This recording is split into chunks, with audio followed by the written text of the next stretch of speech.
Okay students, हम लोग Maxwell's equations पढ़ेंगे, है ना। मैक्सवेल्स इक्वेशन को पढ़ने से पहले कुछ चीजों को हम लोग समझते हैं, जानते हैं। देखिए क्या है कि ये कैपेसिटर हमने ड्रॉ कर दिया यहाँ पर, ठीक है। कैपेसिटर हमने ड्रॉ कर दिया और यहाँ पे कंडक्टिंग वायर है, कनेक्टिंग वायर है। ये पॉजिटिव प्लेट है, पॉजिटिव चार्ज यहाँ पे स्टोर हो रहा है, यहाँ पे निगेटिव चार्जेस एक्यूमुलेट हो रही है। इस पॉइंट पर जितनी मैग्नेटिक फील्ड है इस कंडक्शन करंट के वजह से उतना ही मैग्नेटिक फील्ड यहां पर पी पॉइंट पर, सॉरी एम पॉइंट पर होगा। किसके वजह से? तो वो होगा डिस्प्लेसमेंट करंट के वजह से। किसके वजह से होगा? डिस्प्लेसमेंट करंट की वजह से। सो एट पी ठीक है, IC is equal to eight P IC is equal to eight M क्या? आईडी। मतलब IC is equal to ID, ठीक है। दोनों एक दूसरे के इक्वल है, ठीक है। इस बात को आप लोग समझिए, दोनों क्या है? इक्वल है।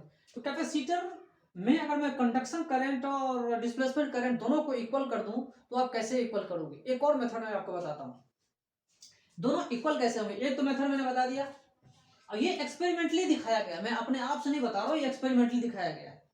ये एक्सपेरिमेंटली दिखाया गया है और साबित कर दिया गया है। अब मैं थ्योरेटिकली दिखा रहा हूं, मैथमेटिकली दिखा रहा हूं। देखो, डिस्प्लेसमेंट करंट को आप क्या लिख सकते हो? Eps naught rate of change of electric flux with respect to time लिख सकते हो, कोई दिक्कत नहीं है। चलिए अब इसको लिखते हैं यहां पर। अगर इसके पास कुछ समय किसी टाइम टी पर चार्ज क्यू एक्यूमुलेट हो गया तो यहां पर लिख सकते हैं एप्स नॉट इलेक्ट्रिक फ्लक्स का मतलब क्या हुआ? चार्ज बाय एप्स नॉट, ठीक है। क्या लिखेंगे हम? Charge by eps not electric flux, इस तरह से हम लिख सकते हैं। D five by D T लिख सकते हैं, कोई दिक्कत नहीं है। एप्स नॉट कांस्टेंट है तो इससे कैंसिल हो गया। ये बचा क्या? ये आ गया आई इज इक्वल टू मतलब D Q by D T. ये हमारा कंडक्शन करंट हो गया। मतलब displacement current is equal to conduction current, ये हम साबित कर चुके हैं, ठीक है। ये हमने साबित कर दिया कि displacement current is equal to conduction current. Okay,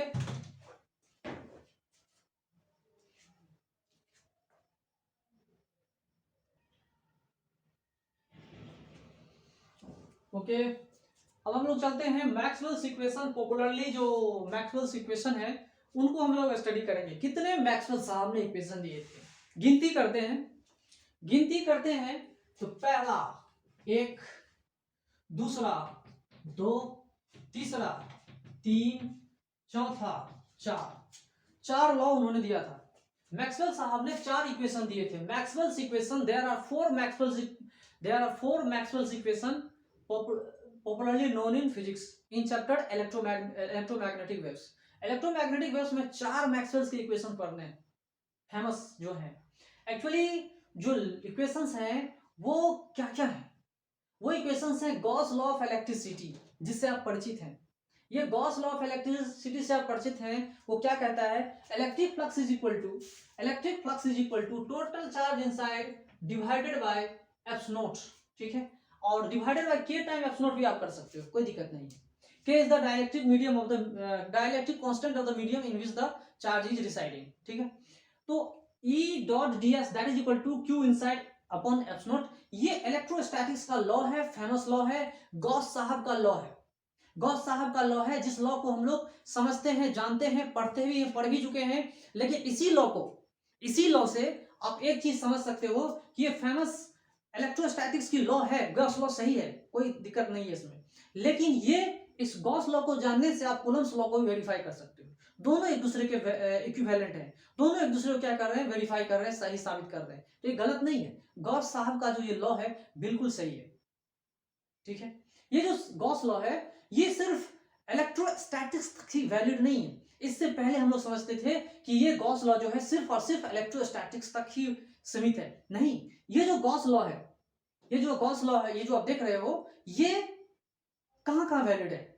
ये जनरल इक्वेशन ऑफ इलेक्ट्रिसिटी है, जहां पे जनरली आप इसको अप्लाई कर सकते हो।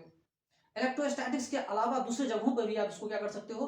अप्लाई कर सकते हो, ठीक है। जैसे कि हमने बताया था चेंजिंग इलेक्ट्रिक फील्ड जगह जहां पे हुआ था वहां हमने डिस्प्लेसमेंट करंट फाइंड किया था, वहां हमने इसको अप्लाई किया था। तो वहां भी आप अप्लाई कर सकते हो, कोई दिक्कत नहीं है।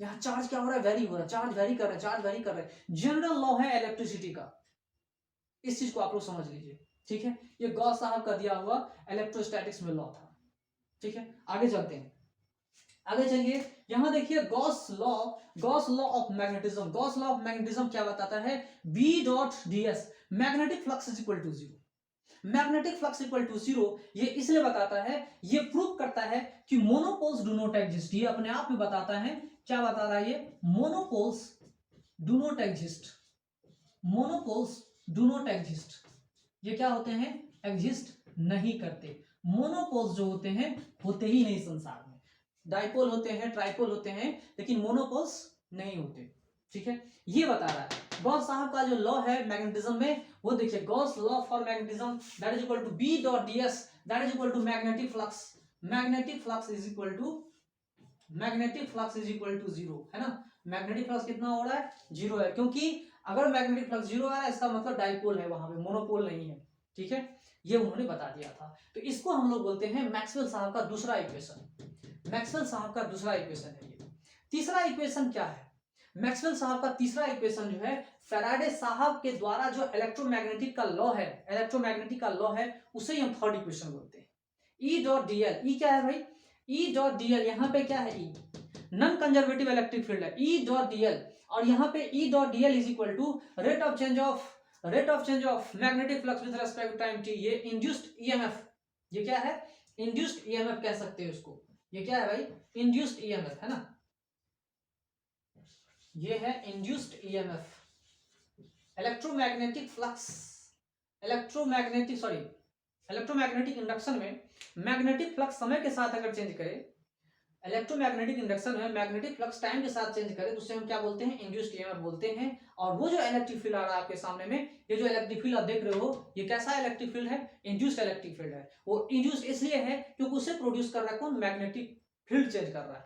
मैग्नेटिक फील्ड के चेंज होने से वो इंड्यूस्ड इलेक्ट्रिक फील्ड आ रहा है, जो क्लोज करवाता है, जो क्या आता है, जो क्लोज करवा रहा है, समझ में आ रहा है, जो क्लोज करवा रहा है। और इलेक्ट्रोस्टैटिक इलेक्ट्रिक फील्ड क्या होती थी, एक पॉइंट से निकलता था, पॉजिटिव चार्ज अगर Q है, एक पॉइंट से निकलता था और इनफाइनाइट में जाकर टर्मिनेट होता था।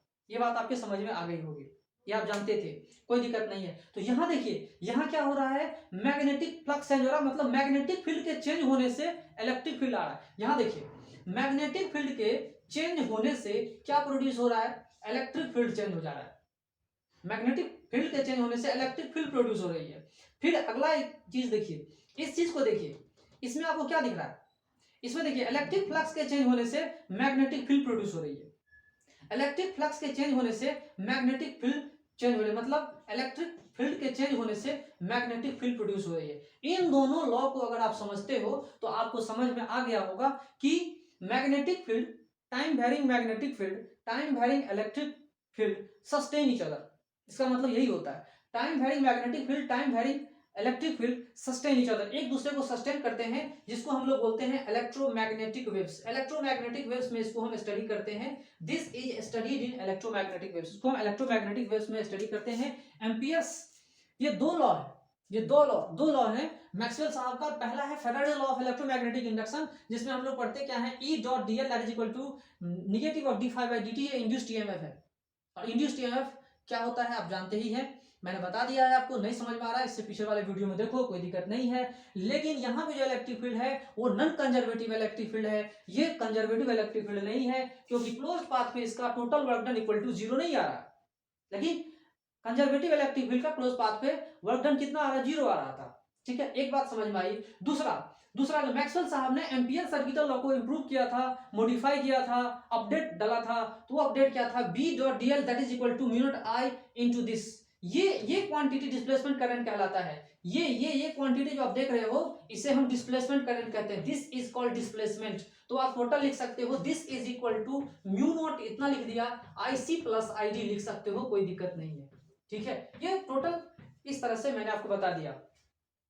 चौथा इक्वेशन बताता है, मतलब ये दोनों लॉ जो है ना, ये दोनों लॉ क्या बताता है कि time varying electric field and magnetic field sustain each other, time varying electric field and magnetic field produce the electromagnetic wave, उसी उन्हीं दोनों के वजह से इलेक्ट्रोमैग्नेटिक वेव है, ये दोनों इक्वेशन बता रहा है।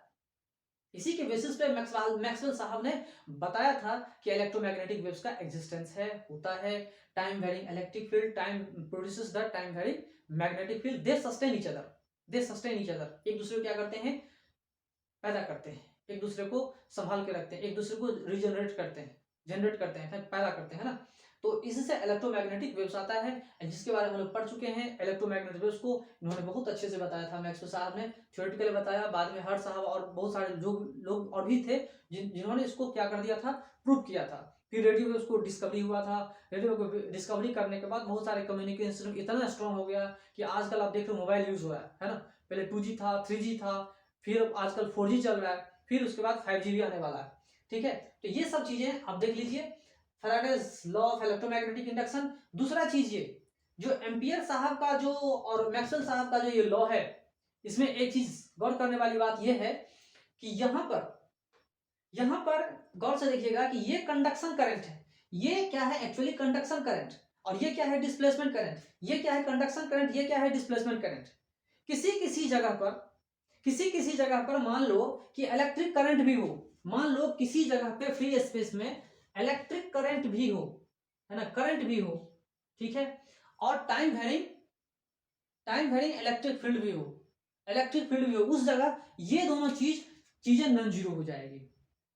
मान लो कहीं पे हमें क्या निकालना है, ये निकालना, मैग्नेटिक फील्ड निकालनी होगी, तो मैग्नेटिक फील्ड निकालनी होगी तो वहां मान लो कंडक्शन करंट भी हो, और वहां पर जो है मतलब और क्या हो सकता है, और वहां अगर इलेक्ट्रिक फील्ड चेंज हो रहा हो तो वहां समझ लीजिए डिस्प्लेसमेंट करंट भी है। दोनों को सम करके आप मैग्नेटिक फील्ड को भी कैलकुलेट कर सकते हो, कोई दिक्कत नहीं है। ठीक है, इस बात को समझ में आ गई होगी। ओके, और फिर अब हम लोग आगे चलेंगे और कुछ फिजिक्स के लॉस को हम समझेंगे। ओके।